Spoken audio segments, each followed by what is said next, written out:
యావన్ సింహగిరి ప్రజానికానికి తెలియజేయిందేమనగా మహారాజు హర్షవర్ధన్ల వారు వినూత్న కళాకారులని ప్రోత్సహించాలని నిర్ణయించుకున్నారు. మీలో ఎవరైనా వినూత్న కళాకారులు ఉంటే వచ్చే పౌర్ణమి రోజు రాజు దర్బారుకు వచ్చి మీ కళను ప్రదర్శించవచ్చు. వినూత్నమైన కళా ప్రతిభ ప్రదర్శించిన వారికి మహారాజు గారు 10,000 వరహాలతో సత్కరిస్తారహో. ఏమండి, ఇది విన్నారా? మహారాజు వినూత్న కళాకారుల్ని 10,000 వరహాలతో సత్కరిస్తారంట. మీరు కూడా ఏదో ఒకటి చేయకూడదు? మన కష్టాలన్నీ తీరిపోతాయి. అది వినూత్నమైన కళా ప్రతిభ ఉన్నవారికి, అంటే సంగీతం, నృత్యం, చిత్రలేఖనం లాంటి రంగాల్లో బాగా ప్రతిభ కనబరిచిన వారికి. అయినా మనకి ఈ బొమ్మల తయారీ తప్ప వేరే ఏమి వచ్చునని? బొమ్మలు చేయటం కూడా ఒక కళే కదండి. అందులోనూ చాలా కొద్ది మంది మాత్రమే చేయగలిగిన పనిగా. నిజమే, బొమ్మలు చేయటం కొద్ది మందికి మాత్రమే వచ్చిన కళ. కానీ మహారాజు గారు సత్కరిస్తా అన్నది వినూత్నమైన కళాకారుల్ని. ఒక మన సింహగిరిలోనే బొమ్మలు చేసే కళాకారులం 10 మంది వరకు ఉన్నాం. నాన్న నాకు ఆడుకోవటానికి ఏదైనా కొత్త బొమ్మ చేయనా అన్న? ఇక్కడ ఉన్న బొమ్మలన్నీ నీకే తల్లి. నీకు ఏ బొమ్మ కావాలంటే ఆ బొమ్మ తీసుకుని ఆడుకో. ఎప్పుడు అవే బొమ్మలా? అవి వద్దు నాకు. అయినా అందరి దగ్గర అవే బొమ్మలు ఉన్నాయి. ఏదైనా కొత్త బొమ్మ చైనా అన్న? అవునండి, నా చిన్ననాటి నుండి అవే బొమ్మలు. ఏదైనా కొత్త బొమ్మ తయారు చేయండి, పిల్లలకి సరదాగా ఉంటుంది. ఎప్పుడు ఆ పాత బొమ్మలతో ఆడి ఆడి వాళ్ళకు కూడా విసుగేస్తుంది. కొత్త బొమ్మ కావాలా? ప్రభావతి ఎండబెట్టిన కొబ్బరి చిప్పలు చూసిన సోమన్నకి వాటితో బొమ్మలు తయారు చేయాలన్న ఆలోచన మొదలయ్యింది. ఆలోచన వచ్చిందే తరువుగా కొబ్బరి చిప్పలతో బొమ్మలు చేయటం మొదలుపెట్టాడు.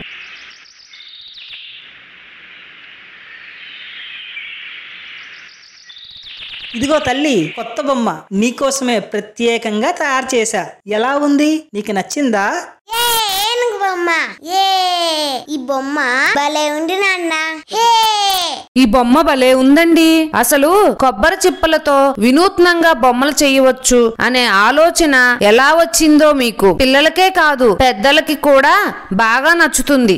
అవును ప్రభావతి, నాకు తెలిసి ఇప్పటి వరకు మన సింహగిరిలో ఏ బొమ్మల కళాకారుడు కూడా ఇలా కొబ్బరి చిప్పలతో వినూత్నంగా బొమ్మలు తయారు చేయలేదు. అవునండి, ఈ వినూత్నమైన బొమ్మల తయారీ కళని రాజుగారి ముందు ప్రదర్శిస్తే ఎలా ఉంటుంది? ఒకసారి ఆలోచించండి. సోమన్న కొబ్బరి చిప్పలతో కొన్ని వినూత్నమైన బొమ్మలు తయారు చేసి పౌర్ణమి నాడు రాజుగారికి తన కళను చూపించడానికి రాజ దర్బారుకు వెళ్ళాడు.